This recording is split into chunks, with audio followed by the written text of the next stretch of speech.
if you get a person who's 100% ready, that's too late. It's too late. It's too late already. He's right for movement out. He should move already because, yeah, because there's no such thing actually na talagang 100%. No. Pero pag sabi mong 100%, never, it's too late because the idea is about, if he's about 70%, you just, roll the dice. Roll the dice. Bite the bullet. Yeah.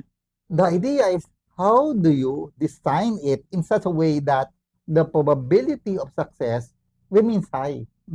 Kasi that's a finding of our researchers that when the challenges is too low, they do not learn from it.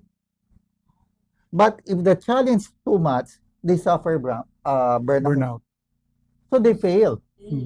So there should be a correct mix in the way you design work assignments for them. And this is what we call assignmentology. Assignmentology. The science of giving the proper work assignments. Assignmentology. That's the first time I heard of this. Huh? Yeah, diba? For many HR people, they've been introduced the concept of 70-20-10. Okay. So the theory goes like this.